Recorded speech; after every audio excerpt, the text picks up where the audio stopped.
Bonsoir et je vais d'abord m'adresser aux résidents du plateau de Saclay. Vous avez peut-être entendu des sirènes d'alarme ce matin, pas de panique. Il s'agissait d'un exercice nucléaire destiné notamment à tester la réactivité des pouvoirs publics, du CEA et de l'entreprise Seisbio en cas d'incident. Maxime Lemaine s'est évidemment rendu sur place. 9h30 ce matin, un incendie se déclare avec le risque d'une fuite radioactive au niveau des installations de la société Seisbio sur le plateau de Saclay. L'alerte est donnée, les services de l'État, le SAMU et le SDIS sont en première ligne pour gérer la catastrophe depuis un poste de commandement monté sur le site de Polytechnique. Là, avec des équipes de sapeurs-pompiers de l'Essonne, des Yvelines et des unités de sécurité civile, nous allons vérifier les lieux de contamination éventuels sur les environs du site de Saclay. Et dans les environs, on retrouve des citoyens particulièrement vulnérables.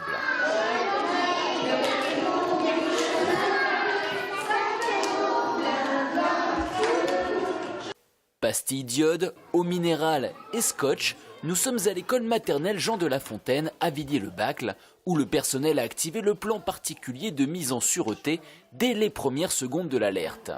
Les enfants sont plutôt calmes, il faut dire que l'équipe de Geneviève, la directrice, les avait bien briefés. On leur a dit qu'on aurait un exercice, oui, qu'on devait montrer qu'on savait rester calme, attendre que les événements passent et qu'on puisse mettre le nez dehors. Les bouts de chou de l'école Jean de La Fontaine ont finalement été libérés vers 11h20, à l'heure pour le déjeuner. Selon l'Éducation nationale, dans les zones à risque, il est recommandé d'effectuer ce genre d'exercice une fois par an. Aujourd'hui, 5 écoles étaient concernées par l'opération. Le traditionnel débat d'orientation budgétaire, il s'est tenu hier au cours d'une séance publique du Conseil général et comme prévu, les grandes lignes du budget 2014 ont été évoquées avec pratiquement aucune surprise dans la mesure où on peut parler de budget quasi reconduit. Un solde positif entre baisse des dotations de l'État et les compensations, a-t-on expliqué côté présidence de l'Assemblée départementale, mais côté UMP, on a critiqué la situation générale du pays et ses répercussions évidemment sur le département. Demain, à l'Assemblée nationale, la réforme des retraites devrait être définitivement adoptée. Hier, les sénateurs ont effectué des retouches, mais chez les députés socialistes, il ne devait pas y avoir d'unanimité dans un rassemblement que souhaitait pourtant le président de la République, puisqu'une quinzaine de députés n'ont pas l'intention de voter, parmi lesquels Jérôme Guedj et l'ex-ministre Delphine Batho ou Jérôme Lambert, le petit-neveu de François Mitterrand, déclarant vouloir, je cite, s'abstenir par souci de cohérence. Nous l'évoquions hier, cet après-midi, des élus de l'Essonne et de Seine-et-Marne, conseillers généraux, conseillers régionaux, maires, se sont rassemblés sur les quais du RER-D Gare de Lyon pour protester contre les nouveaux horaires de cette ligne D, horaire qui ajoute 7 minutes au temps de trajet jusqu'à la capitale. Nicolas Dupont-Aignan, député maire de hier, est l'un des mécontents.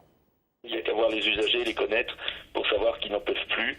Et nous voulons mobiliser l'ensemble des usagers de la ligne pour dire ça suffit, arrêtez de nous traiter comme du bétail. On pourrait faire tout à fait autrement et ne pas ouvrir la gare de Pompadour. Aujourd'hui, les trains vont être en omnibus et perdre 7 minutes par trajet, soit 15 minutes par jour, uniquement parce que le Conseil régional d'Île-de-France n'a pas prévu le nombre de quais suffisant. Deuxièmement, nous demandons en urgence l'arrivée de nouvelles rames pour permettre une desserte supplémentaire de 3 trains au quart d'heure.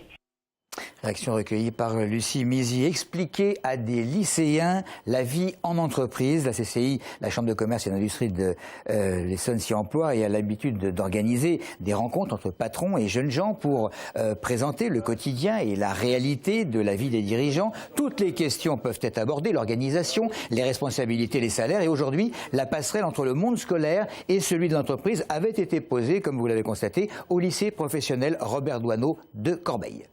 Je savais que c'était compliqué de faire les démarches, mais je pense pas que je créerai une entreprise tout de suite, parce que je préfère acquérir de l'expérience avant et plus tard.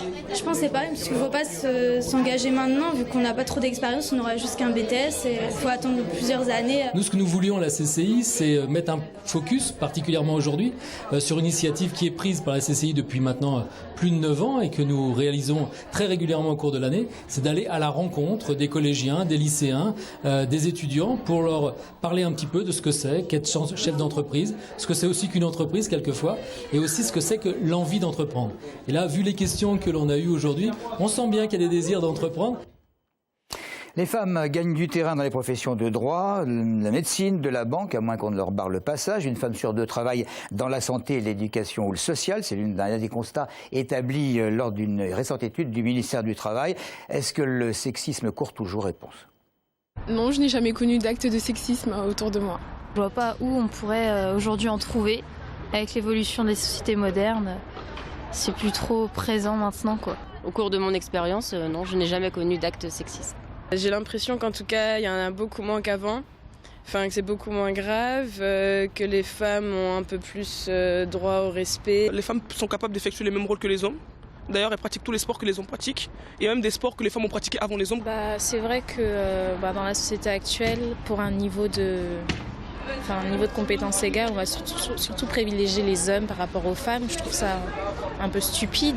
Si une femme se promène en jupe ou tout ça, elle est toujours regardée de partout, alors qu'un homme il peut se promener comme il veut. Nous sommes donc allés à la banque pour ouvrir cette société, dont j'étais la gérante, et on m'a obligée finalement à prendre le nom de mon mari, alors que j'ai toujours gardé mon nom de jeune fille. Je n'ai jamais pris le nom d'usage de mon époux, mais pour la banque, il n'était pas possible qu'en tant que gérante, je puisse être sous ce nom de jeune fille, mais j'étais obligatoirement sous le nom marital. Le procès détournante qui s'est achevé vendredi dernier aux assises de l'Essonne, l'un des 6 hommes condamnés s'est pourvu en cassation. Il avait écopé d'une peine de 5 ans de prison, dont 1 avec sursis. Un trentenaire ayant donc été reconnu coupable à l'époque, en 99, de viol en réunion dans des cités du Val-de-Marne.